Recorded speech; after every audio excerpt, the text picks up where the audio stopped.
building all extension scenarios, and it comes with it a lot of broad set of platform services, be it under the umbrella of application development, automation, integration, data analytics, and AI.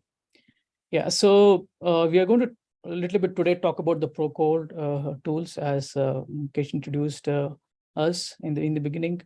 But as you have also, or as you're also seeing in the diagram, so the entry point for all the central entry point for BTP is through Discovery Center, where you can look at browse through the service catalogs that are available, and this will be your source for BTP information and guidance to realize your use cases with concrete guided missions with step-by-step instructions and tutorials which are made available for each of these services which are being hosted in the business technology platform. So today, as was introduced, so we are going to talk more about the application development pillar, and we'll start from the bottom. So I will cover the BTP ABAP environment, which is part of the ProCode tool set and also a framework to build ABAP-based side-by-side extension solutions. And later, Rupa will talk about Business Application Studio and CAP. With that, let's move on to understand the extensibility framework. As we all know, so SAP is our flagship product, and it is the intelligent ERP in the cloud and on-prem and also in the hybrid landscape. So, and extensibility is a key pillar, key capability of our ERP solution. And if you really ask a question, why do we need extensibility in the first place? And what are the key business imperatives for extensibility? It's very simple, because a standard solution may not be perfect for every customer and in every industry. So we need extensibility to suit the needs of each and every customer working in different industries. So first and foremost, of course, to add the additional scope, add new capabilities, new features, new functions, new user experience, or even it could be bringing new set of data to the extension scenario. Second one is to extend the reach of the solution or custom application. So it could be kind of bringing a new set of users who are not available in the core system, or even building this application for new devices, be it tablet, mobile, or even to extend the solution to cater to the needs of particular geographic location. The third imperative that we see is optimizing the end-to-end business processes. So sometimes the standard solution might not be solving all the business problems, might not be optimizing the entire business end-to-end process steps. So we need extension to optimize the end-to-end business processes. And the last but not the least, innovation. So with this, definitely we have a lot of new ideas, and you as partners and customers might have a lot of ideas, bring new ideas onto the table and bring new innovations to the enterprise by building applications on cloud by extending the standard solution. So overall, extensibility enables our partners and customers to create extensions and custom applications, and by doing that, also gaining the competitive advantage in the enterprises. Okay, so having understood the reasons why do we need extensibility, so broadly, I will take you through the extension options that are available in S/4HANA. As you see in the diagram, there are two broad set of extension. One is on the right-hand side, as you see, cloud extension. On the left-hand side, I think there is a broad light problem. Okay, can you? Okay, I will. I don't know. I should close the.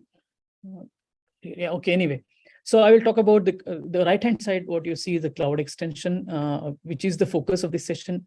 Extension through BTP.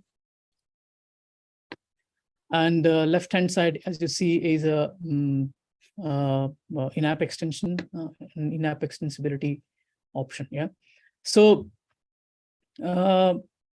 So, for example, so of course I can also look at it in different ways. For example, in the on-stack extensibility, which is available in the left-hand side. Sorry, the left-hand side. We also call it as key user extensibility. Why do we call it as key user extensibility? Because the key users, who are the core business users, know a lot more about the business processes, and they probably might not be proficient in coding or might not get into the coding to extend the solution. So these set of frameworks are available to extend the standard solution for business users, also called as key users. So we call it as in-app extensibility, in-app extensibility, because the extensibility happens on stack inside the application runtime itself. So just to give an example, if you want to add a new user interface, add a new field, build a new custom UI, custom UI, or build some custom business objects, or or expose certain amount of custom data to the standard solution, or also create new forms or templates, add a logic. So for kind of a low-code tool availability for key users to extend the solution, we call it as in-app extensibility. And the second option that you see here on the top is on-stack developer extensibility, because some of the use cases may not be fully realized using user extensibility, which probably requires more coding, more tighter understanding of data, probably debugging capability to build a complex logic, which requires access to the developer tools. Okay, so we call it as on-stack extensibility, which is also available as part of the extensibility framework. So we normally do not encourage this classic extensibility. We have to kind of see to it that the classic extensibility, which basically modifies the standard SAP's code, need to be minimized, or even to retire this way of classic extensibility and make use of the available extensibility options like user, developer extensibility, and the side-by-side extensibility options. So as you've seen in the right-hand side, business technology platform side-by-side extensibility. So it's as the name suggests, it is running side by side to the core solution. Yeah. So the target use cases are to mobilize or bring in a new mobile experience to the standard application, which doesn't probably require which probably requires data replication and kind of cloud native applications catering to B2B or B2C, or bringing a new application as part of the process innovation, or even building new data marts, building a new analytical application, making use of the BTP services like machine learning, AI services, and big data scenarios. So we say this as kind of a side-by-side extension, loosely coupled extension. If you want to understand it from a different terminology, it's a new application which are being built on BTP is a loosely coupled extension. Loosely coupled in the sense that the data that is the data with which we need to interact to build this custom application is loosely coupled from the standard SAP data, and it is loosely coupled from the transactions or the standard application. And how does this kind of application interact or bring the data from the core solution is through remoting. So we make a remote calls to access the business add-ins or access the remote APIs which are being exposed from the standard solution, the publicly released APIs, and also using the BTP event mesh, advanced event mesh kind of services. We can also consume event, process event, and react to the events that are being processed in the BTP service. And when you also look at this on-stack capability, so if you want to build a new application on the stack itself on S4, we call it a tightly coupled. For instance, tightly coupled to the SAP data. So your custom application logic requires a tight coupling of the underlying SAP data or financial data, which is represented in a particular CDS view. You want to make inner join, make complex SQL queries, which cannot be, which otherwise, if you had done it in side-by-side, requires or causes the delay. The response might be slower. In that cases, you can build tightly coupled extension right starting being on the stack itself. Okay, and also not only building a new application, you can also extend the standard application by you making use of the publicly available extension point bodies. We have released many publicly available business add-ins, public available APIs, and using those APIs and the standard core data services, one can do an extension onto the standard app. So as you see, so this is more of the extensibility patterns that we see it side by side. On one hand side, BTP, and the scenarios that are targeted are more of B2B, B2C, which requires heavy data lifting. And the right hand side is kind of lightweight, but also one can do tightly coupled extension being on stack.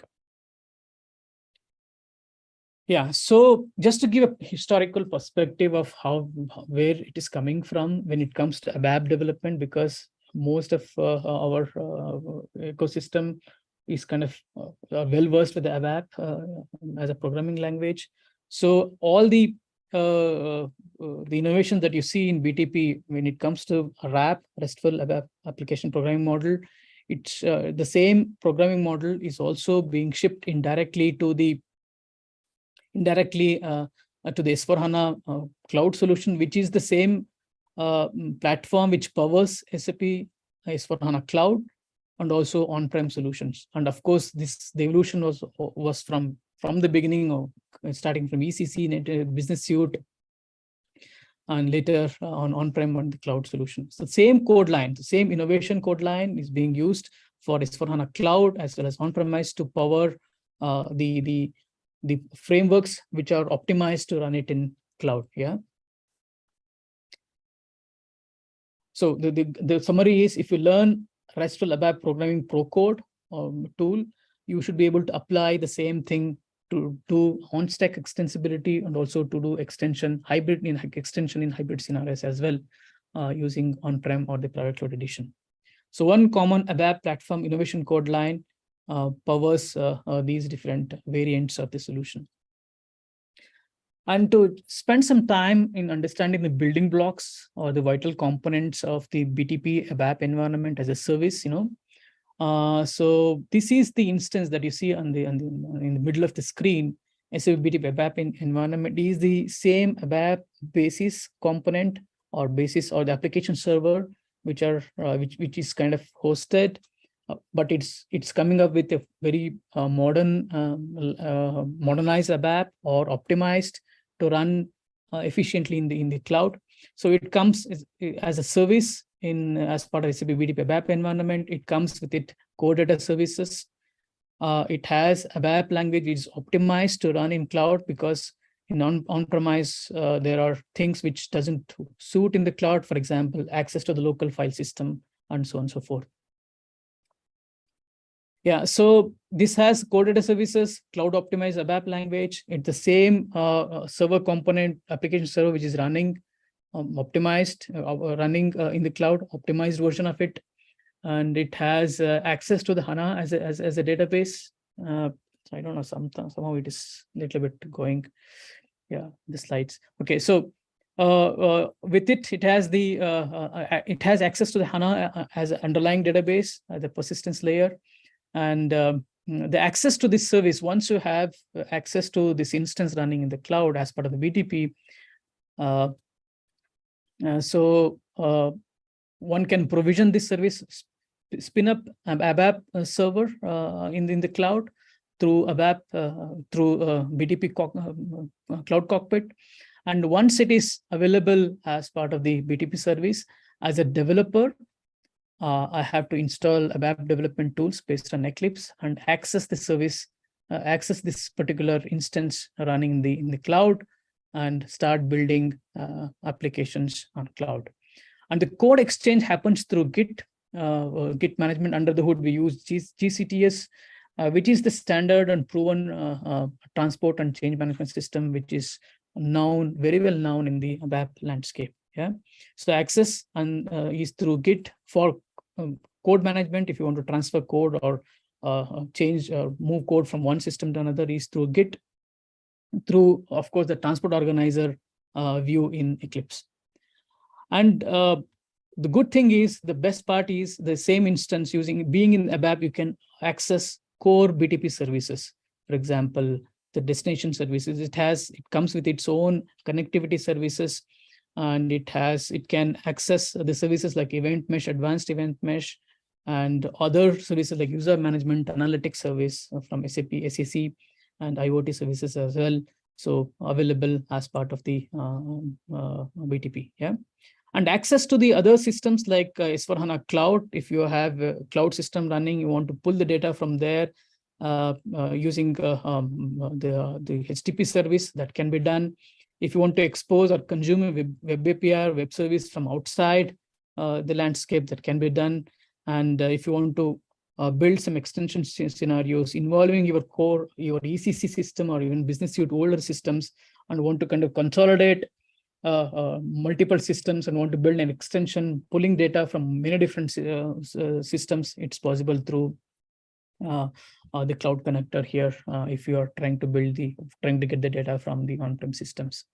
So overall, we have very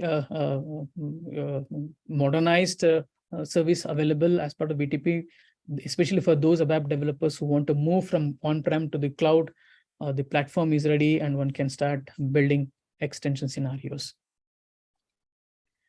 Yeah, so the evolution, as you see, so ABAP cloud development, it's changed now, but from the programming point of view, from ABAP program, it becomes, it feels as if he's in the known field. Yeah, he's in the home field. So as you see, we don't have access to SEAT or this traditional ABAP development, but the same thing is optimized to run efficiently in the cloud using RESTful ABAP application programming model. So the development happens through ADT, and there are and forms are not supported. The older DIN Pros and access to SATs are not available in the cloud because it works differently in the cloud. So I'll go into the details a bit later on the wrap picture. But just to summarize the characteristics of SAP BTP for the ABAP environment, so these are the following. So it's a platform as service. So platform as service for ABAP is coming. It is already available since 2018. You can make use of this. And this is the ABAP technology layer to build and run standalone apps, or even to build side-by-side extension applications. And HANA database is included as part of the service. And development is through ABAP development tools. That's an IDE for building ABAP related objects. And the language, more or less 90 to 95%, you feel as if you're still in the same ABAP world, but it's optimized to run in cloud. We have kind of deprecated some of the language syntax which are not compliant to the cloud world, and also optimized to run efficiently in the cloud, as I said. And the programming model is the RESTful ABAP application programming model. It is a recommended model, and that's the only one which is supported in the cloud, in the S/4HANA public cloud.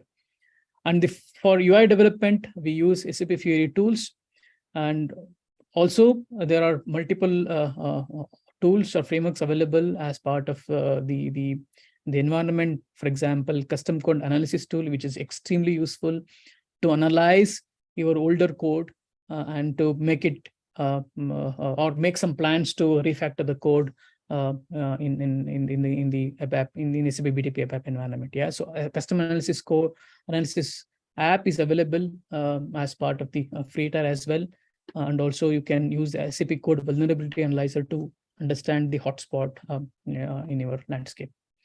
And it is the ABAP system for SAP. So SAP owns the operation. SAP manages these operations, be it update, upgrade, or patches. So we have a quarterly shipment. We ensure that the instance that is running the cloud is up to date and it doesn't break the older functionality. It's our responsibility to operate and maintain the systems in the cloud.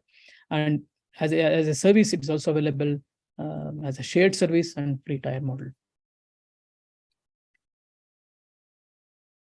Yeah, so what are the main scenarios that we see as part of SAP BTP ABAP environment?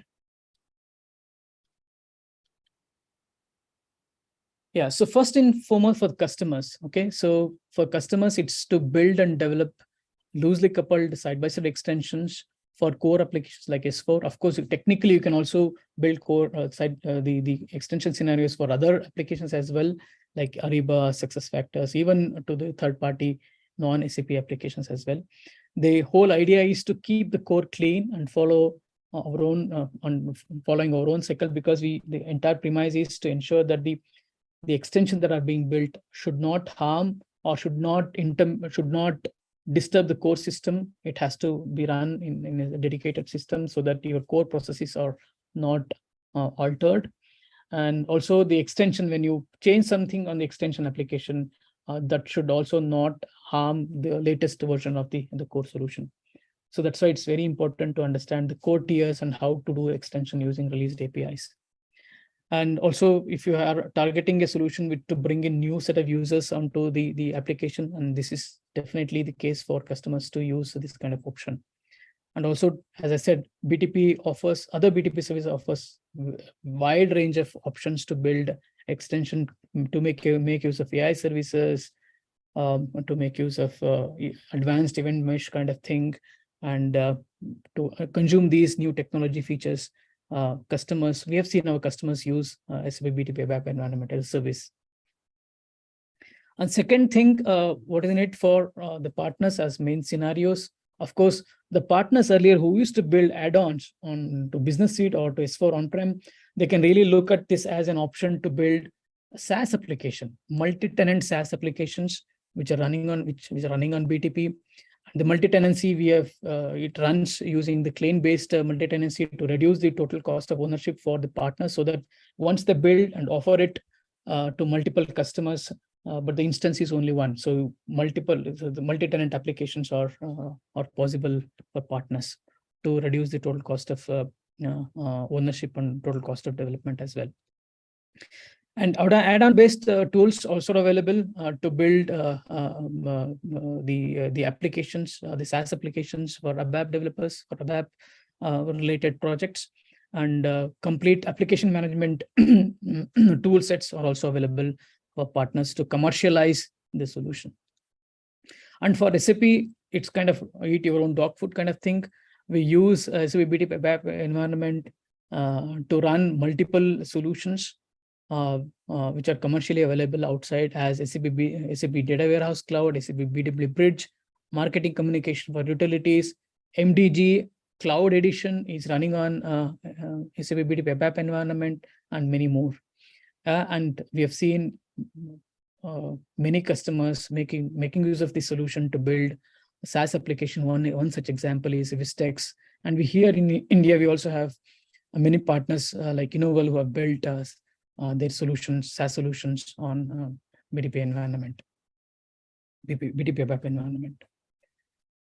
Yeah, so I think that's about the side-by-side extension. But now I will introduce you to the ProCode framework called ABAP RESTful Application Programming Model. The big picture of this, as you see, it has 3 layers. Yeah, so one is data modeling and behavior. This is where the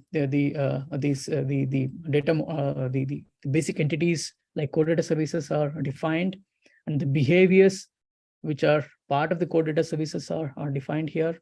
And the second layer is a business service provisioning layer, where this acts as an intermediary between the bottom layer and the top layer, and the top layer is a consumption layer for consuming the application.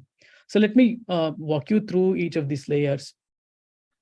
So as I said, so the bottommost layer is data modeling and behavior. This is the semantic layer as we see it, right? It contains core data services, and these services can also be based on it's all annotated. A lot of annotation would come in, and one CDS entity can be related to another CDS entity by association, and it can refer to other CDS entity through association, and CDS entities can also refer other CDS entity by composition as well. And the business objects are formed as a kind of as a composition of core data services. And core data services, to build transaction application, you need behaviors. For example, behaviors like create, delete, update, determinations, validations, actions. So these are all part of the core data service, and one can annotate that. And this forms the base layer. And the implementation for those can be done easily using ABAP class. And this is for transactional. For analytical kind of application, the same CDS views are created as analytical cubes, analytical models, and one can also build dimensions, analytical dimensions out of this. And the entire analytical model is also available as part of the framework. So this is a bottommost layer. If you go to the second layer, the middle layer, which is the intermediate layer between the foundation layer called data modeling and behavior, is called a business service provisioning layer. Here is where you can kind of see, for example, when you have a CDS definition, it can come with it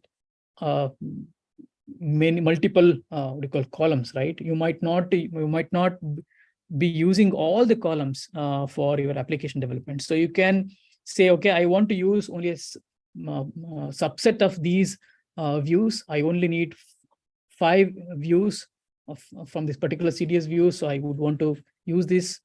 And for projection, for a particular user, I would want to restrict the behavior of, for example, deletion. Certain users doesn't need to be given an access to delete functionality in an application. So that can be controlled here. And the behaviors, such kind of behaviors can also be coded here in ABAP classes. Similarly for analytical queries as well. And how do we control this? Using an artifact called service definition. This is where the scope definition happens of who can control what. Access the control will happen here. And using service binding as is another ABAP artifacts where we bind this entire service definition to a particular protocol version, like for example, V4 or V2, and also define this, whether this is applicable for UI consumption or for OData consumption, application to application, the service to service consumption. Yeah.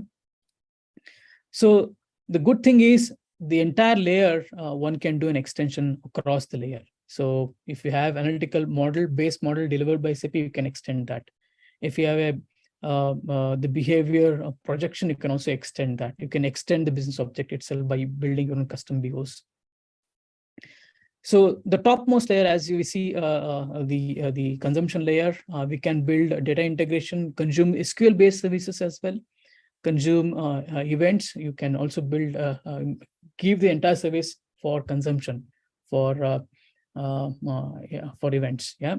And for UI, one can expose this as a UI service, as web APIs as well, consuming the OData services. And of course, through SCSE, we can expose the entire service to be consumed as a KPI, the dashboarding capability in SAP Analytics Cloud. So once you build this, it's much easier to build very cool and complex extension scenarios. Once you learn RAP, I think you can also use this skill set to build extension even on-prem or even in the private cloud edition as well. So the model is the same, and it's applicable to different editions of S4. Yeah. So this is the overall picture, the big picture of RESTful application programming model. Here, I would want to show some demo later. But I think this is an important element for doing extension. So since I was talking more about the development tools, ProCode tool, as part of the ProCode tool for ABAP, what you have here is the ABAP development tool. Yeah, so the higher productivity at least we can see when you are building ABAP applications in cloud. So EDT has a lot of rich features. For example, you can have syntax check, code completion, automatic code completion, navigation capabilities, connecting to multiple servers at a stage, working with multiple projects. And there is quick search available, quick fixes available, and native support for programming model, native support for core data services. You can quickly view the content of a core data services which are defined for you. And with it comes a host of other features related to quality assurance. One can do test-driven development. We have host of test frameworks, like for example, serious testable framework. You have ABAP testable framework for the classes. You have business objects testable framework. So and ABAP SQL testable frameworks to aid and improve your testing capability, which helps overall total cost of development. Yeah. So yes, just a second. Yeah. So supportability features, of course, you can do debugging capability, you can do profiling, tracing. You have a very rich set of feature sets to look at the static coding and static analysis tools. Dynamic logging is available. You have a lot of monitoring capability, which is part of the web development tools, using which one can really build a very complex application. Yeah. So overall, ABAP development tools is the go-to IDE for ABAP developers to build modern ABAP applications in cloud. And please learn. I think it should be easier for a ABAP developer to get into ADT. And the release schedule. We especially send this or write this blog very frequently to announce the major upgrade windows. So as an example here, I've given a screenshot of the upgrade windows. In 2023, we already done the 2 upgrades this year, February 18th and May 20th. So we do a quarterly upgrades. So we run a pre-upgrade test before an upgrade, and also available free of cost for the partners and customers to do pre-upgrade tests before the actual upgrade happens. Yeah. And we are planning the next upgrade in a couple of days, and next week, August 19th, the 3rd upgrade cycle. And we announce it in we announce this well in advance, and also we have 24 hours downtime for each of these upgrade windows, and we announce it in advance for different locations. For example, APJ, when does it start, when does it end, and so that you can manage the development accordingly. And frequently, what we do is we announce the frequent, the recent innovations in a blog, and also as part of the SAP new section. What's new for SAP Business Technology Platform? You can browse through the new features that are being added on a quarterly basis. The recent one that I can think of is availability of Azure Data Center for BTP ABAP environment, and many other feature sets. And the one which we are planning, the recent blog, is a good source of information for you to understand what's coming up and what are the major events or major features that are being shipped as part of the solution. Yeah. So, for example, in next couple of weeks, we are going to announce hibernation, managed system hibernation. This was one of the key requests from our customer base to ensure that to reduce the total cost of operation, because the instance which is not being used, for example, during night, you can suspend you can hibernate the solution to reduce the cost.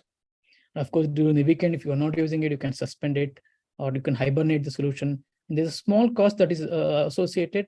ABAP server will have zero cost, but there is a small cost associated in order to persist the data in the HANA database. Yeah. Otherwise, I think it's a great feature, which we have also kind of announced it recently. And the partner model for those partners who are looking at converting their ABAP add-ons into a SaaS solution, the very attractive commercial models available. You have SAP Partner Rates TDD license, which is kind of highly discounted one for development. Of course, for production, OEM license is there. One has to go through that. And Partner Edge build and platform option on SAP outbound OEM options are also available, which are very attractive commercial options for partners to build their extension in BTP. Yeah, so just I will touch upon this as an example, as a solution showcase, solutions built by Taxara Technologies. There is a link, you can go through that. It is an indirect tax compliance platform built by our partner called Taxara, who is situated in Switzerland, its main head office, and they have teams across different geographic locations like Spain, Germany, and India. The cloud, they've taken a cloud first approach to use this service to build the cloud solution. And they have really made use of all our capabilities built using the pro-code tools like RESTful ABAP programming model, application programming model, and it solves many of their real world problems. For example, e-invoicing, which is kind of B2G application, both in real time and near real time for standard audit file for taxes, and also automates the VAT returns for the individuals who have to kind of file the taxes across the globe. And it is built for the future. And there is a demo available, which you can take a look at it later. I will give a link here. So just as a solution diagram or technical architecture, they've used the BTP ABAP environment as the go-to platform, and they used RESTful application programming model. They used SAC to build their dashboards as the UI layer. They also used event mesh, advanced event mesh, to publish and subscribe the events from the service. And of course, the integration is through cloud integration, and they are getting the data from their core systems, ECC and Business Suite, and using the connectivity service, which is part of the BTP. And since it's a B2G application, the entire filing happens on the government servers and the invoicing servers there across the globe, which is kind of in real time. And this VAT submissions or direct submission to different entities, government entities, is happening to this solution. So take a look at it. It's a very interactive solution, which is productively running. As you see, this is a full cloud solution being built on the service. No ABAP add-ons are there, but fully built on RAP. No manual data collection, and fully integrated, and makes use of other multiple BTP services, and it offers single source of truth. And since the infrastructure is maintained by SAP, and we maintain this entire servers and ensure that the life cycles are handled efficiently. Coming to the demo, I will show a short demo on the RAP. If you can see, if you can just see, let me know if you can see the entire screen. We can see the screen. Yes, we can see the entire screen. Yeah. Great. Yeah. So, yeah, before I go here, if you can also let me know.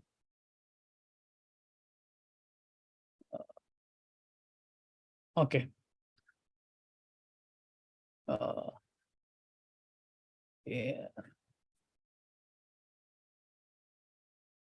Okay, so Discovery Center. So as soon as you go into the Discovery Center, I will go to the Discovery Center and browse the service. Reload. Just a second.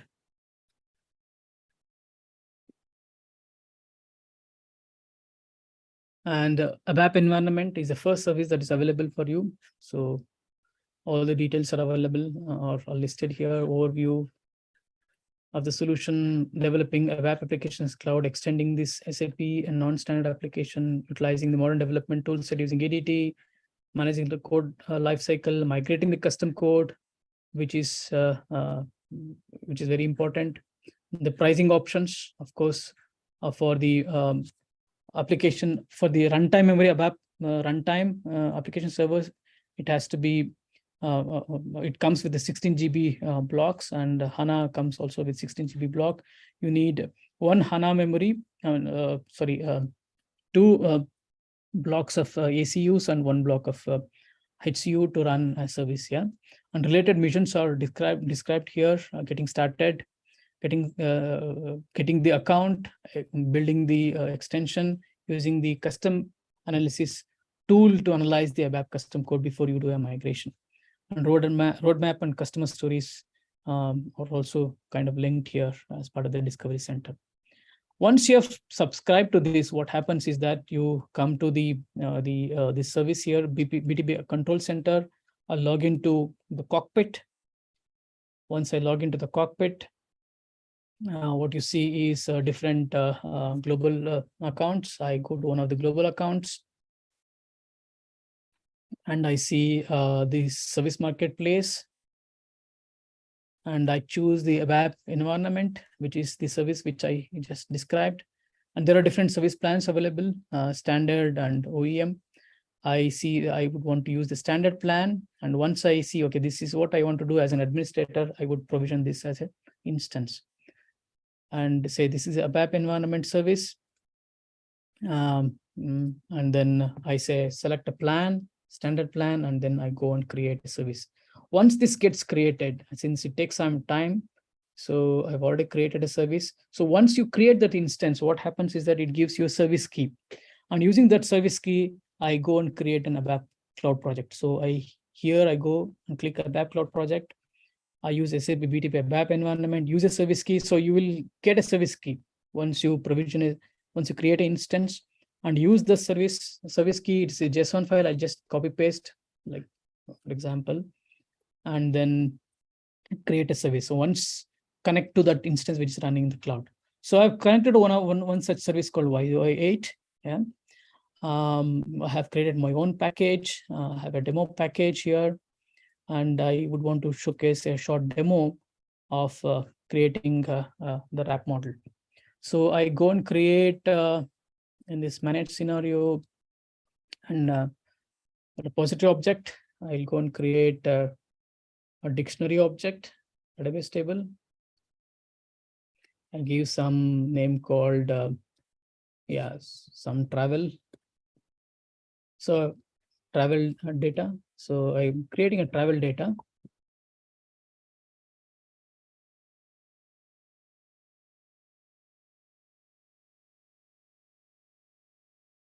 It's a transport request. So I select it and then I say finish.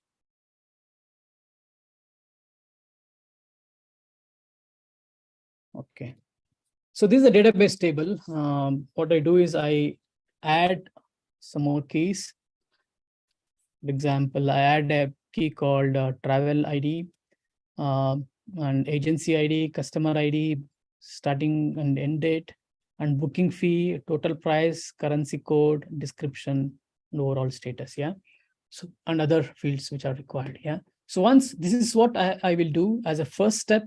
As you see, as you would have, if you can recollect the first slide on the RESTful ABAP program on the foundation layer, core data services layer, the data dictionary or the database table. So I just created one and I save and I activate. Yeah, I save and activate.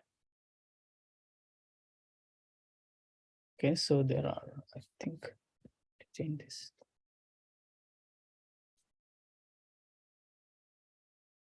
Because I use the old code, yeah. So I save and activate. Once it is activated, see its activation log is available. Once it is activated, I go to this table and say, generate ABAP repository objects. So the entire stack that we discussed, right?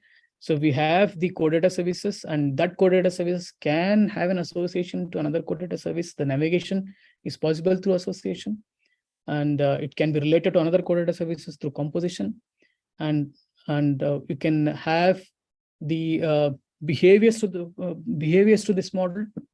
And once the behaviors are there, you can control that behavior in the projections called service definition and expose this as a CUI service in the service binding. So all the entire artifacts are automatically getting created to jumpstart the development. So here, what I am planning to do here is I would want to create UI service. The objects that are created using this is view, behavior definition, implementation class, projection view entity, behavior definition, draft tables, metadata extension, service definition, and service binding. So all will be created.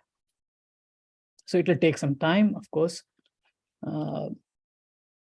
it validates. So it says, okay, now you're creating a data model, you're creating a behavior of the data model, you're creating a projection of this data, this model, and projecting it and restricting the scope or extend the scope as the depending on the use case, yeah, and binding it to a particular protocol, with whether it is V4 UI or to V2 Web API, so on and so forth. So,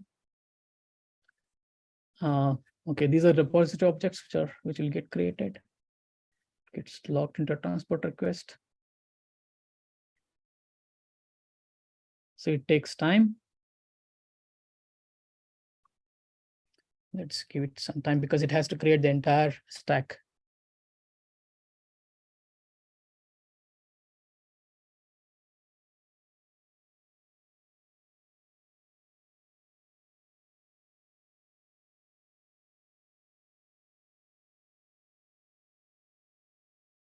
Yeah, meanwhile, what we can do is that we can also take a look at the ones I think it's got created.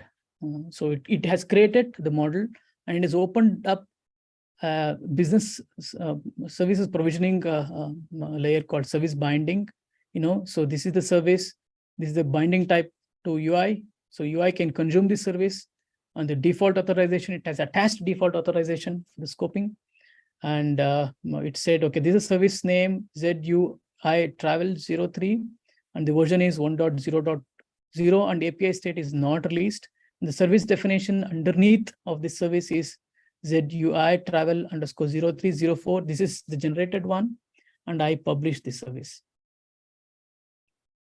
Okay, so it is publishing a local service. Yeah, so this publishing will happen in the background, and once the OData service gets published, I will be able to see the entity set related to this, and also preview this application.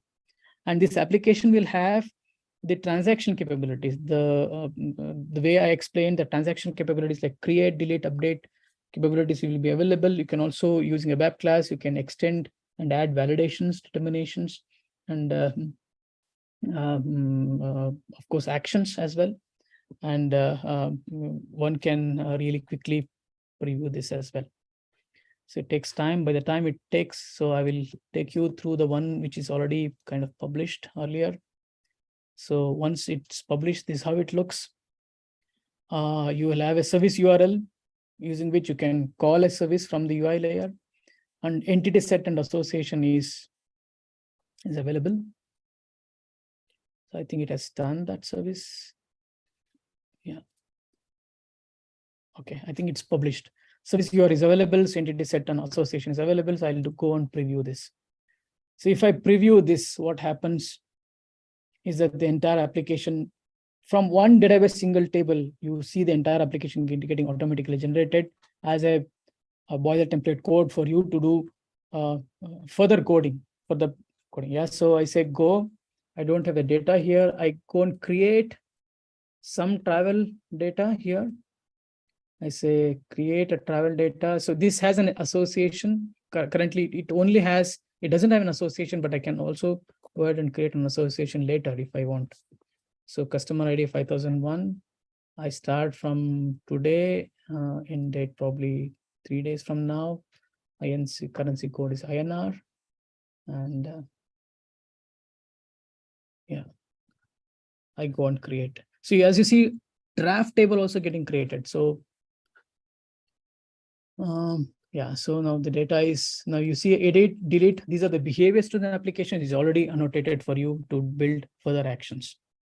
So see, the data is already available, and I can do further coding to enhance the application. So this is just an overview of how one can do programming using RESTful application programming model. But we can go deeper into it and probably create. See, this is the travel class, the behavior implementation class which it has created. I can go and add complex logic here, yeah, and I can do an implementation later. Okay, so with this, I think I've kind of come to the end of the demo. Just before I close, I would give you further references on the community page, customer partner roundtable. We do frequent customer partner roundtable where we go and explain the new feature sets which are being released. And the summaries, of course, this is a powerful mechanism to build SaaS application and BTP, and which makes use of the side-by-side extensibility pattern, which is a loosely coupled one. And yeah, it's updated quarterly, and it's now mature to, of course, build enterprise-ready business applications out. I think with this, I hand it over to Rupa. So before Rupa can actually start sharing her sessions, right? So there are a couple of questions. Okay, So Reshma is asking, how do you connect other BTP services like SAC, integration suite, etc., to ABAP stack on BTP? Yeah, just to give SAC, so we make a connection using communication arrangement called COM0065 using a INA protocol. I think once you build the coded as analytical service, which is which can talk to the SAC using INA protocol, this is possible. We already have multiple customers already using this.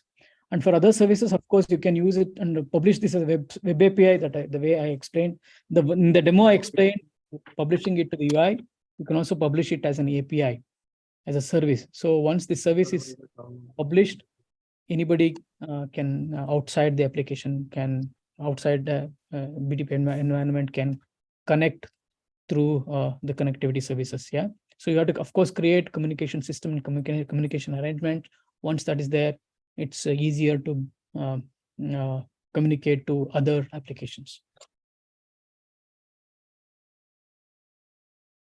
Yeah. So any other question? I hope this answered your question, your query. Reshma, does that help? Yeah, thank you so much for answering this. I have one more doubt. Like, if this is possible via ABAP stack on BTP, this kind of connections to the other BTP services also possible via the developer extensibility? Yeah, so or we have an implementation there. For a RAP BIOS provides native integration to the events. Yeah, so we can process the event. And of course, you have to create a communication arrangement and a communication scenario through which we can kind of connect to the service. And of course, to the service. So it's possible. So natively, of course, you have to do some configurations, but then you should be able to connect and consume the other services as well.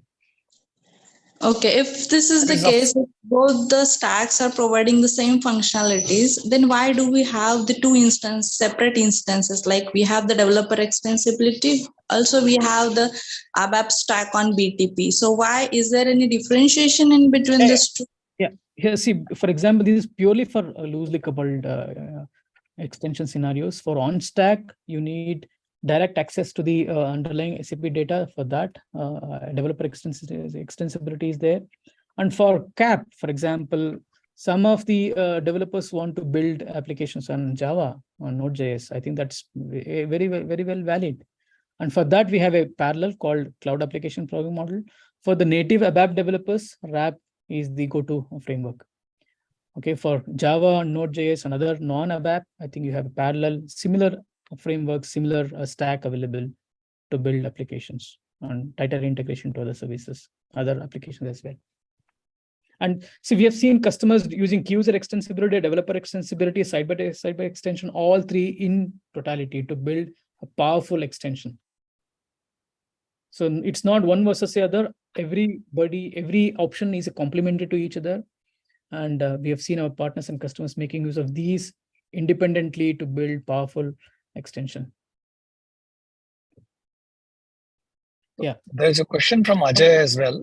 He's asking, how can you use Ariba microservices? I'm assuming this could also be for SuccessFactors or other solutions microservices as well.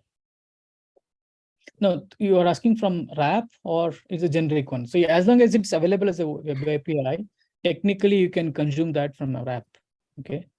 Or even you can make the services from the ABAP instance to be available to these non-SAP applications as well.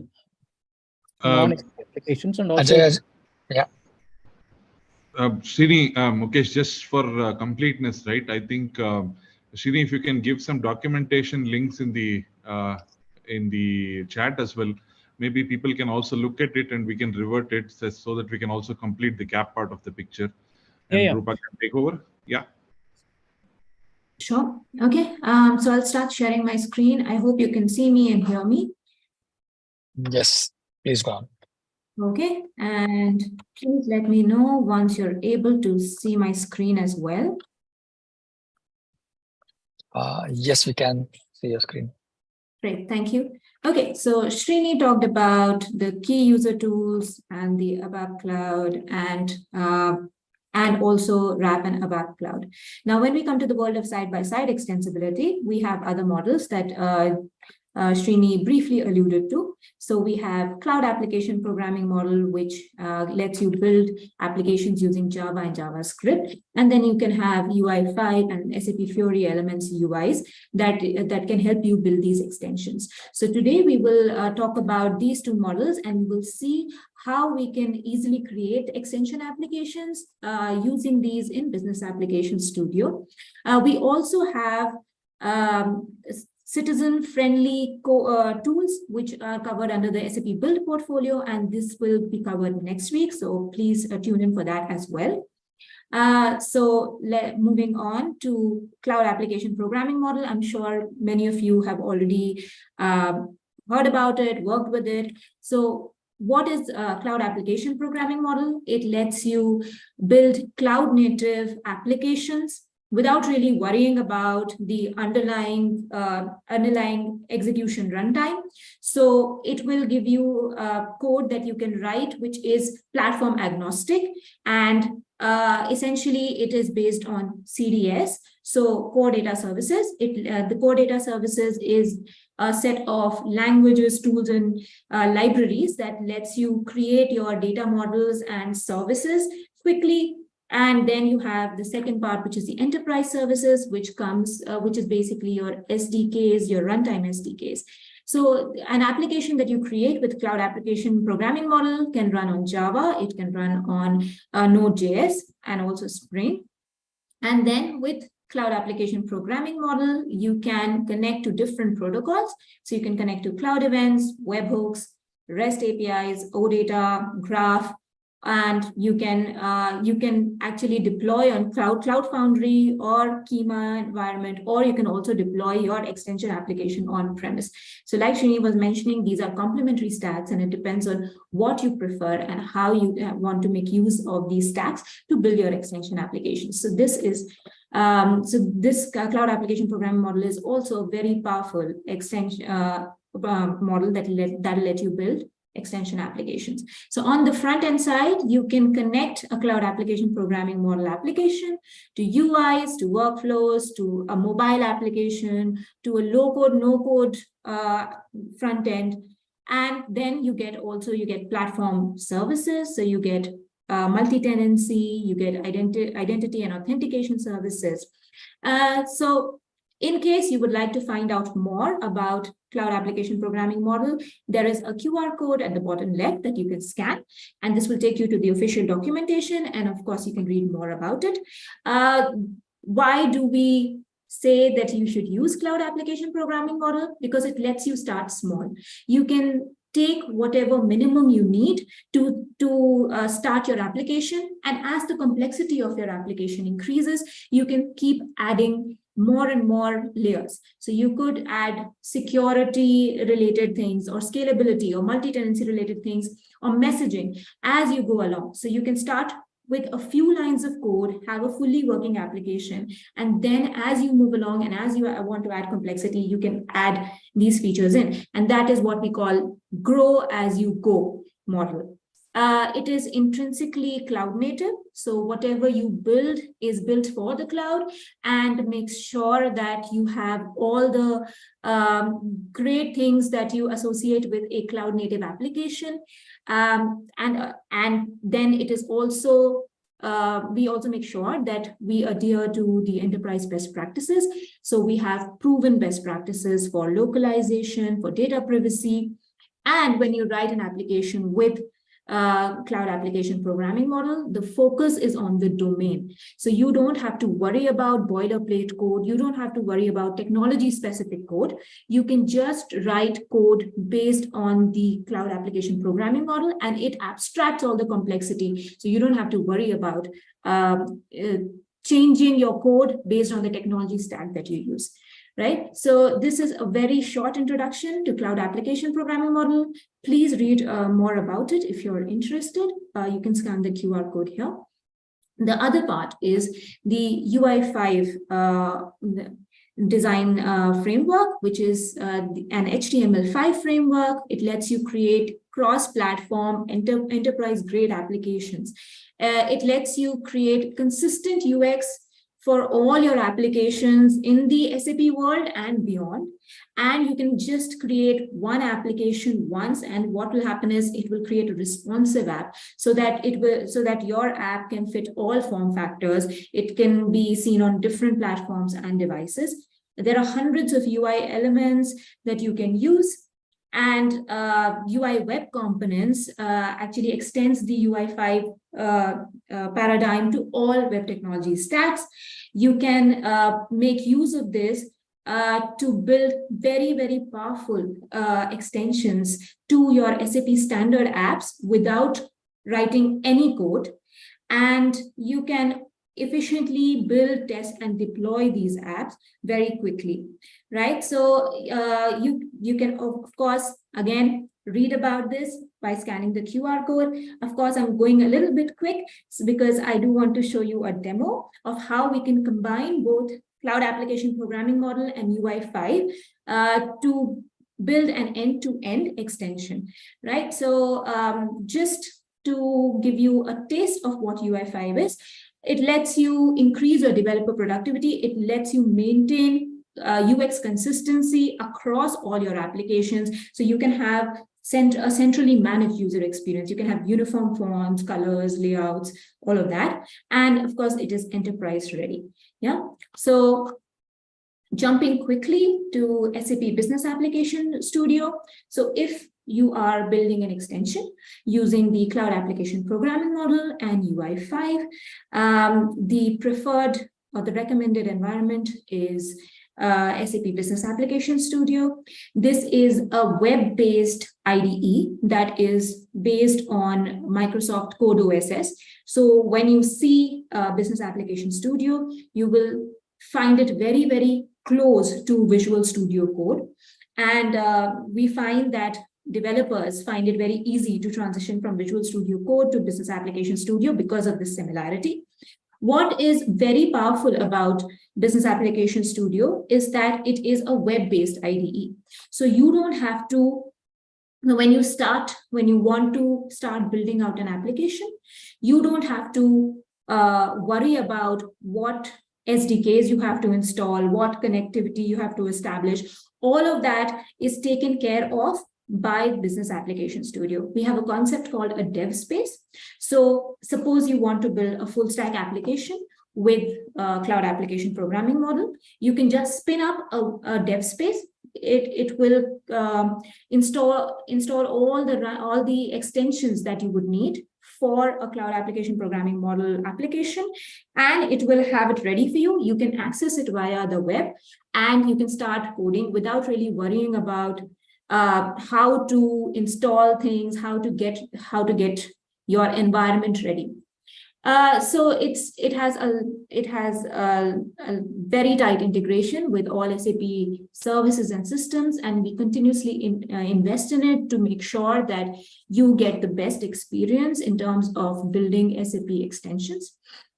It is the #1 adopted SAP BTP service. We have thousands of internal and external developers who are using Business Application Studio today. Right. Again, there's a QR code. If you would like to find out more about Business Application Studio, this will take you to the documentation. Right. So if we are talking about Business Application Studio, what do you get? So this is your Business Application Studio. And within that, you can build applications using mobile services. Cloud Application Programming Model. You can access Event Mesh. You can also connect to SAP CI/CD. You can also create workflows, document management. You can also add your audit logging, add identity authentication service, master data integration, and the list goes on. On the storage side, you can connect to different types of storages. You can, like SAP HANA. When you want to deploy your application, you can deploy it on Cloud Foundry, and Kima is on the roadmap, and it should come in Q4. So you can deploy your application on different environments. And on the client side, if you were to build a UI, right, you can create a UI using SAP Mobile Development Kit, which lets you build Android and iOS applications. You can build UIs with SAP UI5 or Fiori elements and with web components. And all of this can be then deployed and then available on the Launchpad. Yeah, so this is how, this is in a nutshell what you can do with Business Application Studio. Also, of course, we can connect to API Business Hub, we can connect to UCL and all of that, and I'll show you that in a little bit. Okay, so I talked a little bit about the dev space. So essentially think of it like an IDE for you. So an instance of an IDE. So if you were using Visual Studio Code, you would have all your extensions for a particular application installed on your Visual Studio Code. That is essentially what you get. Only thing is, it doesn't take up space on your machine because it's on the web. It is pre-configured for you. So you get a turnkey solution. You don't have to install anything. It doesn't take up space on your machine. And when you start a new dev space, so suppose I start a new dev space for SAP Fiori, I get access to the file system. So you can connect it to your source control. Our preferred option is Git. So you can connect it to Git. You get the IDE, you get different extensions that you would need for a Fiori application, so SAP UI5, layout editor, and then you have a bunch of additional extensions that are available to you that you can also install for your use case. I kind of talked about this a little bit already. You can connect to different environments. You can connect to Cloud Foundry, to the ABAP environment. You can connect to S/4HANA Cloud. You can connect to SAP HANA Cloud and SAP HANA Service, or you can connect to on-premise ABAP as well. So it gives you a very powerful place to create your extensions. Okay, so these are the different types of dev spaces that are available. What I mean by that is, suppose you want to build a UI application, you would use the Fiori dev space. It will give you all the extensions that you would need to build out a Fiori application. If I were to build a full stack application with a CAP backend, with a Fiori Elements UI, I would use the full stack application with Productivity Toolkit. So this gives you a lot of visual editors. It gives you a lot of graphical modelers that you can use to build your application quickly. And so on. We have a dev space for HANA, for mobile. So you can go and explore the options that are there and choose the right dev space for you, for your use case. Okay, what can you build with Business Application Studio? I think I've said it multiple times. You can build it. You can build web apps with Fiori and UI5. You can build mobile solutions, so a mobile application. You can build BTP extensions with the high productivity developer experience, which I will show you in the demo. You can also build digital process automation using SAP Build Process Automation, and you can build SAP HANA native apps also. What do you get in the Business Application Studio? You get a simplified UI.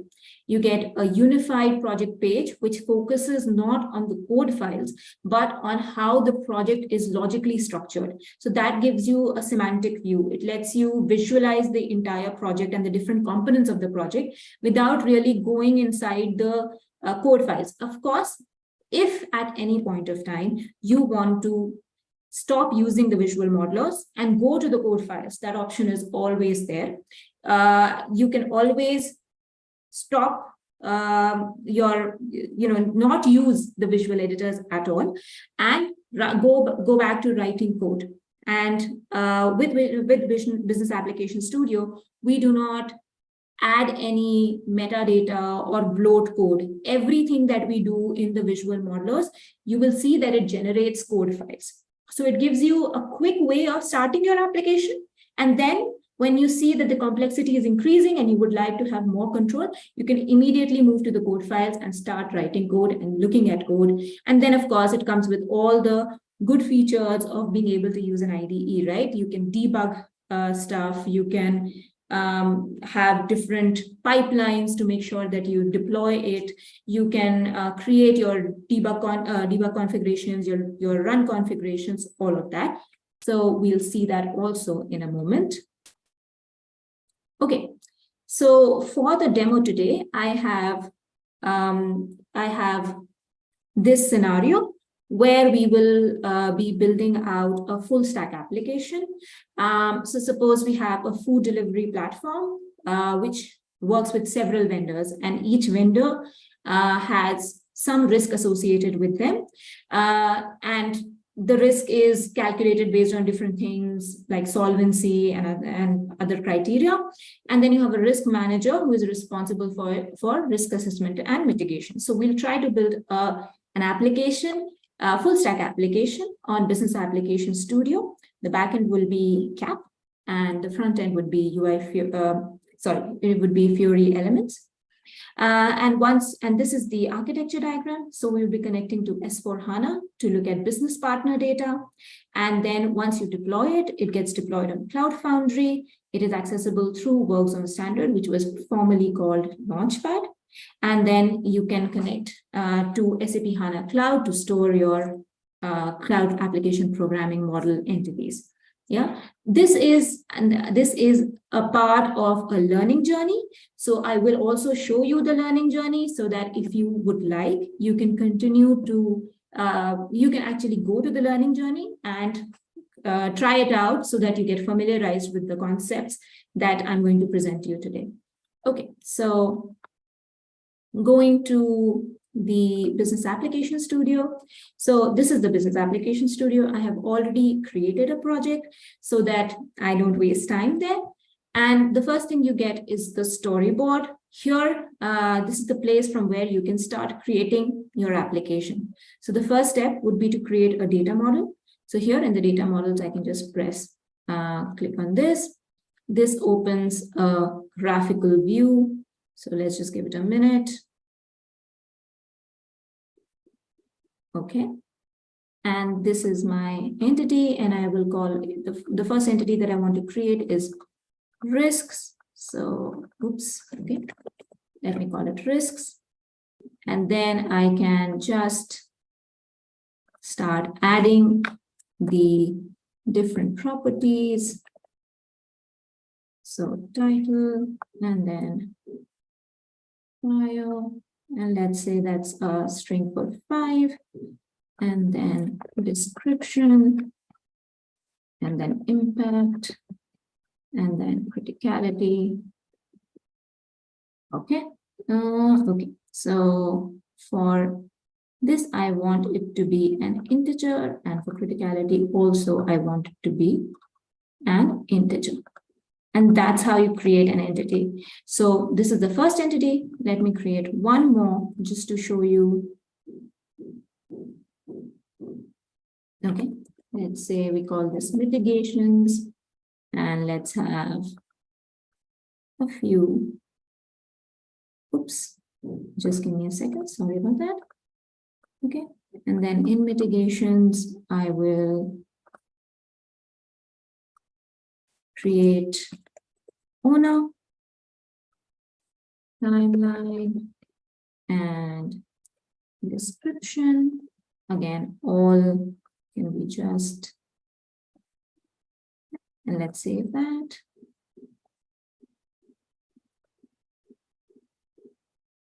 Okay. Well, something is going wrong, so just give me a second.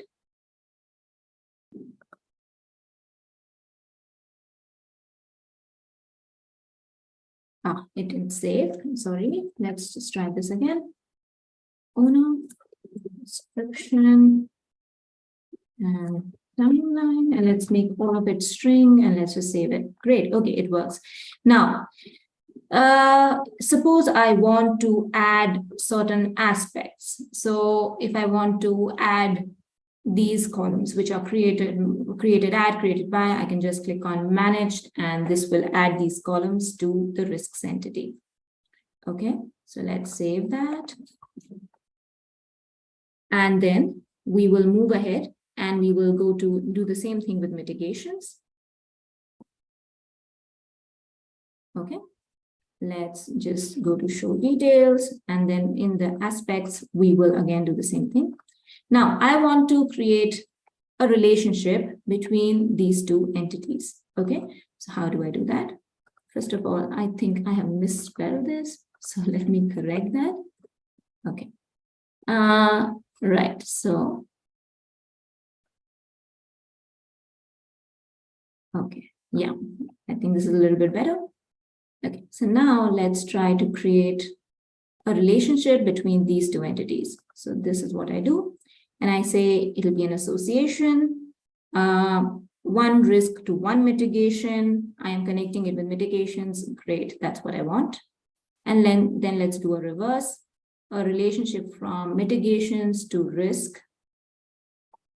And I want an association, but I want too many, and that's it.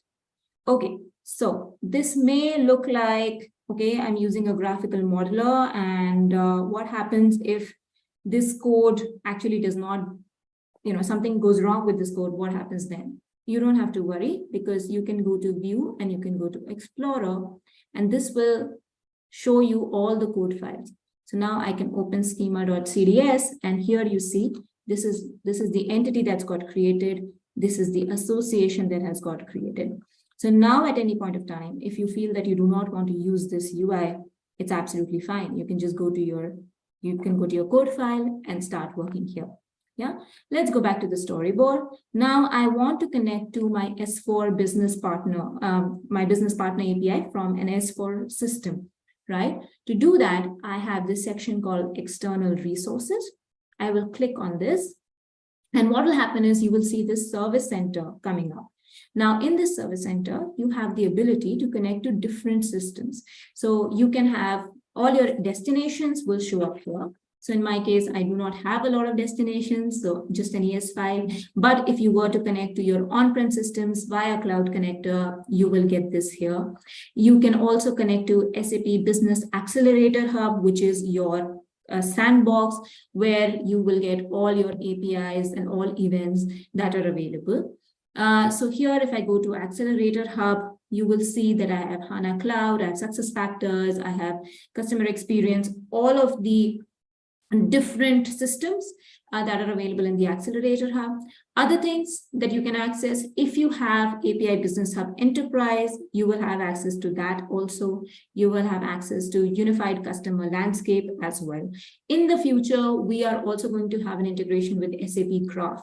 So for today, let's use Business Accelerator Hub, and we'll use the S4 HANA Cloud system. So this is a sandbox, as you might already know, and this will let you access APIs and events, right? And here you can actually see both events as well as APIs. So we will use an API for today. Let me find business partner. This is the one that I want to use. Okay, so just give me a moment. Yeah.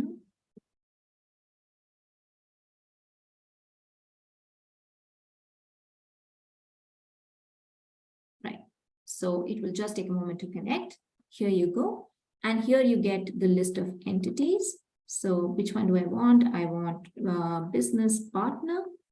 Here I will get the list, the properties that are available within this entity. I will also get live data, which is coming from this source. So in our case, it is the sandbox, but if you were connected to an on-prem system, you would see live data coming from that on-prem system here. Yeah, you can also view the diagram. What I will do is I will add this external data model and see if you get a message that it was added. So I'll go back to my storyboard And here you will see, it'll just take a moment to load, and you will see that the entity gets added here. Great, okay. Now, I think we are running out of time, so I will go very quickly and I will start by adding some sample data because that is what we can show on the UI, right? So let's add sample data for risks.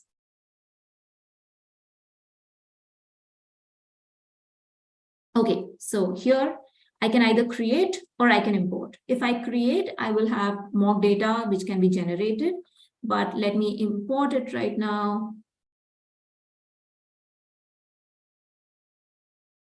So yeah, and this is for risks.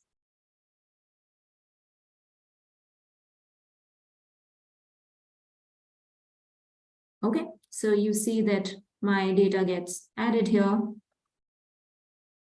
Okay, and there you go. And then you can just close this and let's go back to, and once you add sample data, you get this really neat icon here, which tells you that sample data has been added. And then you can add sample data for mitigations as well. Now, today, because we are running a little bit quickly, I'm not able to show you the mock data generation, but that's another option that you have.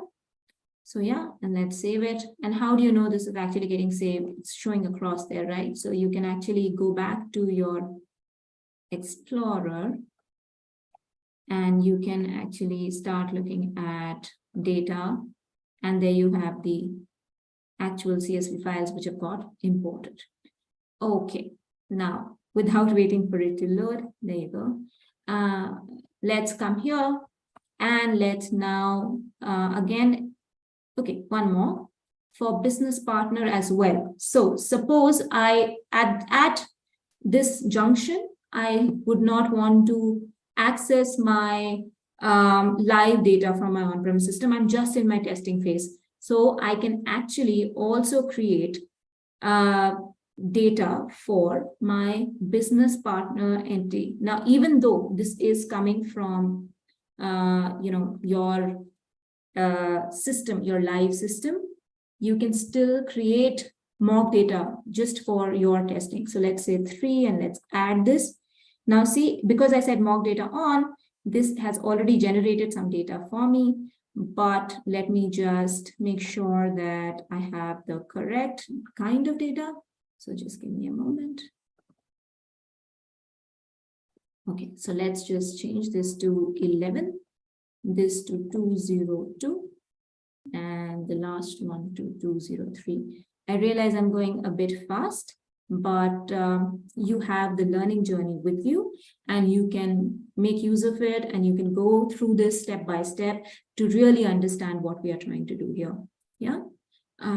Okay, so here now I would like to have an association between business partner and my risks entity. So again, I open the graphical modeler. From the risks, I add a relationship. In there, it will tell me which here, and I will say supplier, and I can choose the target entity. So in our case, this is business partner, and that's it. There you go. It's already created. And if you have an auto layout, so here you see that this business partner entity, which is a very big entity, has got added. Okay, so next step.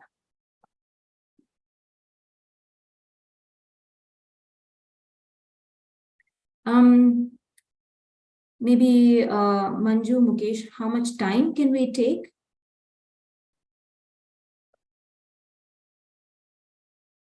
Maybe 5 minutes more. I think if you can conclude, and then I'll take a minute to kind of conclude. Sure, thank you. Okay, so now I have the data entities already. Now I will create a service out of it, right? So what are the services that I want to create? I actually want to create a service for risks. And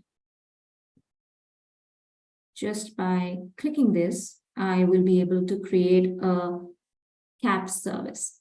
Yeah. There you go. And one thing that I would want to do in this one is enable draft editing, which means that I will be able to create my application, or I'll be able to create new data while I'm viewing the UI, right? Okay, and then I will add one more entity for mitigations.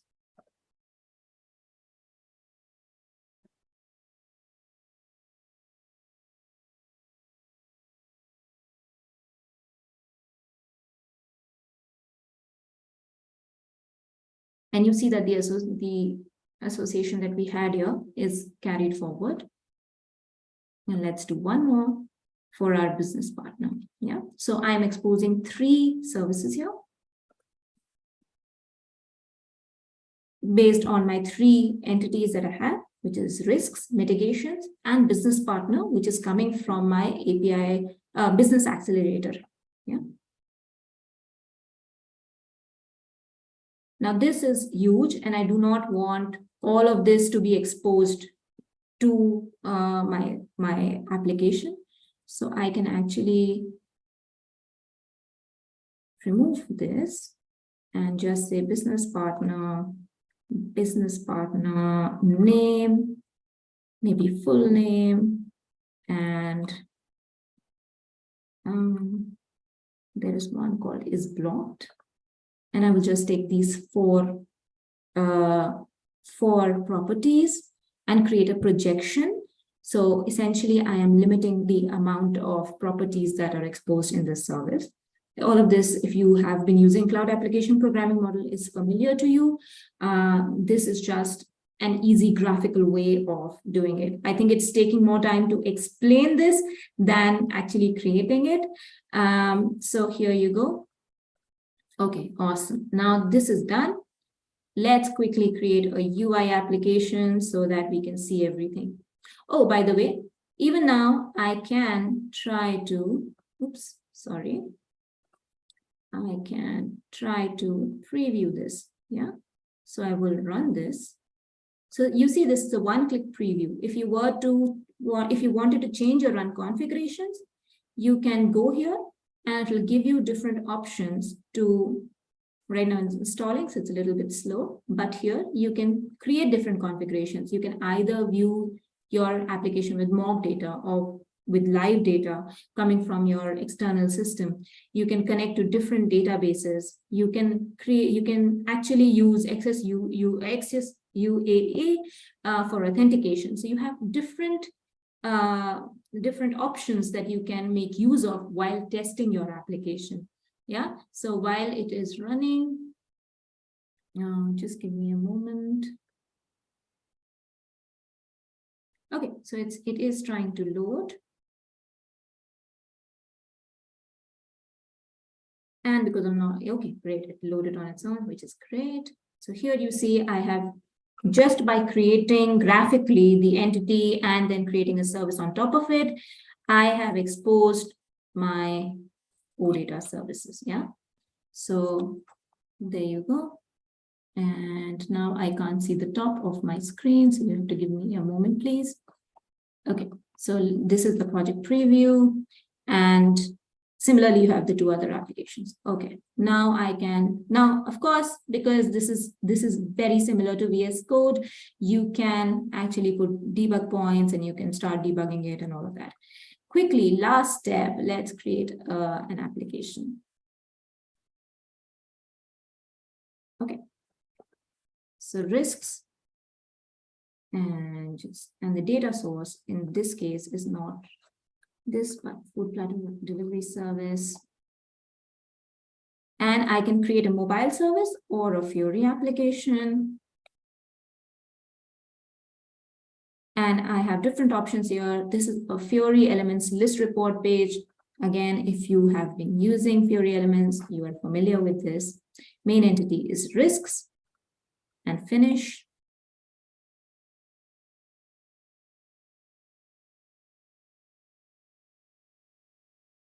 And now it'll just take a minute to come over here.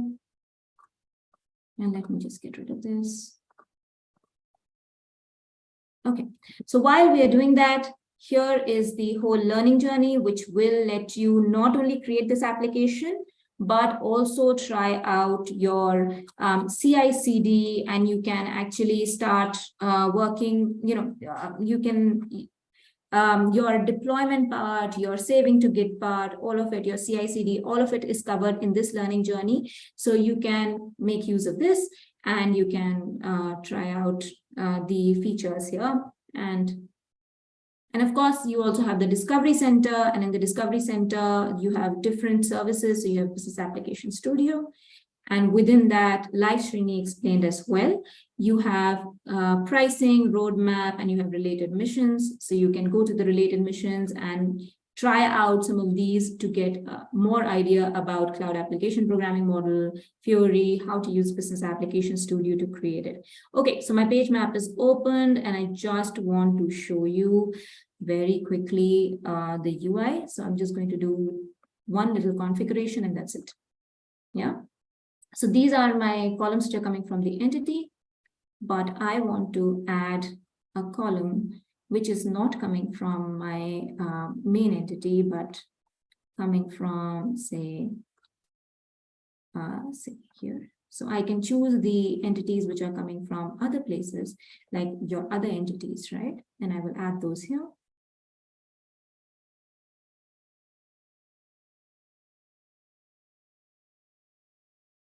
And in my supplier business partner, here, this is again a Fiori Elements app. You have different annotations. This also goes to code, right? So if I click this, this will open up my Fiori Elements annotations. So again, you are not bound to using just these graphical editors that we have. You can always exit to code. Yeah, display type, let's say value help, and let's just quickly add basically a column, and then let's say business. Okay.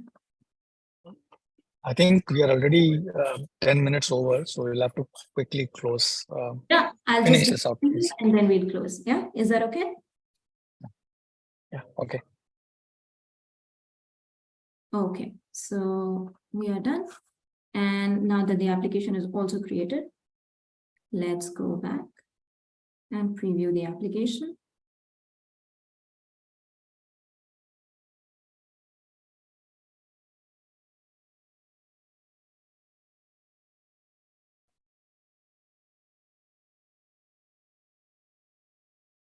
So, of course, you have the terminal, you have all the facilities of the terminal, you have Git, you can check in your code to Git, you have CI/CD, you can use SAP CI/CD, you have a web application also that was created by just doing a few clicks.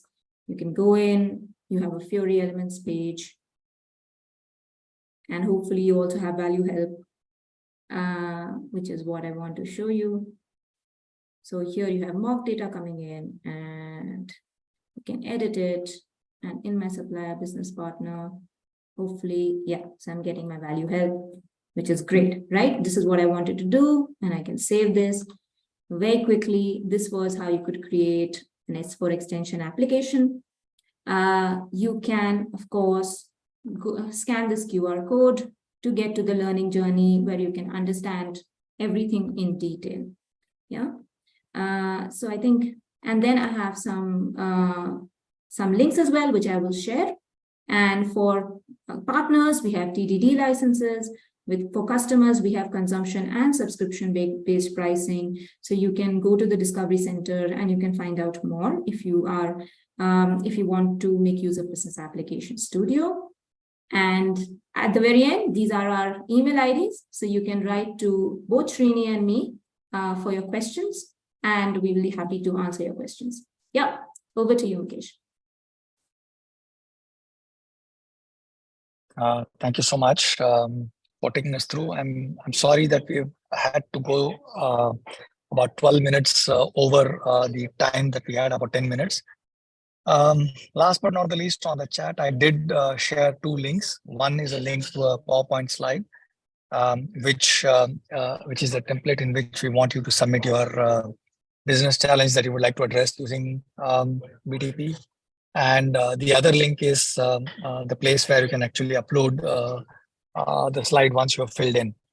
As we said in the past, we will take 25 case studies depending upon the ideas and how quickly can we build out those ideas using BTP, and hopefully are able to build these solutions out before the INDUS annual conference, which is in November, and actually get you to showcase what you've built at the INDUS annual conference as well.